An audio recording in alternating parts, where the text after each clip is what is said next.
ఐక్యరాజ్య సమితి భద్రతా మండలిలో సంస్కరణల కోసం నియమించిన ఐజిఎన్ కమిటీ కో-చైర్స్ తాజాగా విడుదల చేసిన ఎలిమెంట్స్ పేపర్ పై భారత్ తీవ్ర అసంతృప్తి వ్యక్తం చేసింది.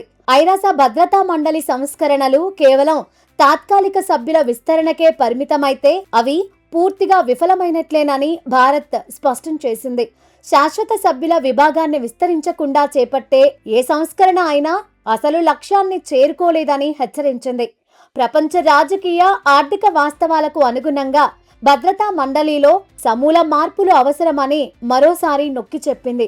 ఈ నివేదిక పూర్తిగా పక్షపాతంగా ఉందని, పలు దేశాల అభిప్రాయాలను తప్పుగా చూపించిందని ఐక్యరాజ్య సమితిలో భారత శాశ్వత ప్రతినిధి అంబాసిడర్ హరీష్ పర్వతనేని మండిపడ్డారు.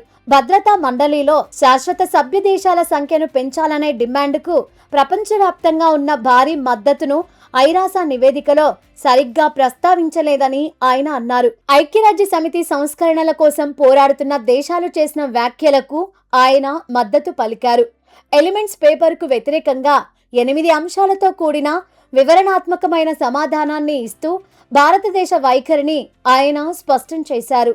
కాగా ప్రస్తుతం ఐక్యరాజ్య సమితి భద్రతా మండలిలో America, Russia, China, Britain, France దేశాలకే శాశ్వత సభ్యత్వం, వీటో పవర్ అంటే తీర్మానాలను అడ్డుకునే హక్కు ఉన్నాయి. రెండో ప్రపంచ యుద్ధకాలం నాటి ఈ పాత పద్ధతిలో మార్పులు చేయాలని పలు దేశాలు డిమాండ్ చేస్తున్నాయి. ప్రపంచ జనాభా, ఆర్థిక శక్తి, భౌగోళిక రాజకీయ పరిణామాల్లో వచ్చిన మార్పులను ప్రతిబింబించేలా భద్రతా మండలిని పునర్వ్యవస్థీకరించాల్సిన అవసరం ఉందని భారత్ కూడా ఎన్నో ఏళ్లుగా వాదిస్తోంది.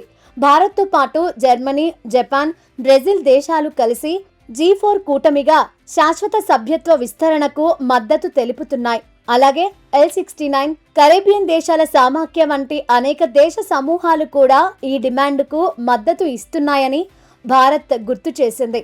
ఎలిమెంట్స్ పేపర్లో సభ్య దేశాల అభిప్రాయాలను సరిగ్గా ప్రతిబింబించలేదని భారత్ విమర్శించింది. శాశ్వత సభ్యుల విస్తరణకు మెజారిటీ దేశాలు మద్దతు ఇస్తున్నప్పటికీ దానిని కేవలం గణనీయ సంఖ్యలో ప్రతినిధుల అభిప్రాయంగా పేర్కొనడం వాస్తవాలకు విరుద్ధమని తెలిపింది.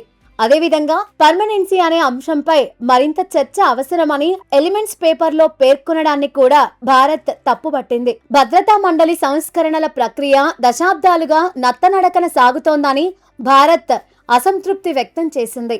ఇకపై చర్చలు పార్టీ ఆధారితంగా జరగాల్సిన అవసరం ఉందని స్పష్టం చేసింది. ఇతర ఐరాస ప్రక్రియల్లాగే ఒక స్పష్టమైన ముసాయిదా పాఠ్యాన్ని రూపొందించి దానిపై సభ్య దేశాలు చర్చించాలనే అభిప్రాయం వ్యక్తం చేసింది.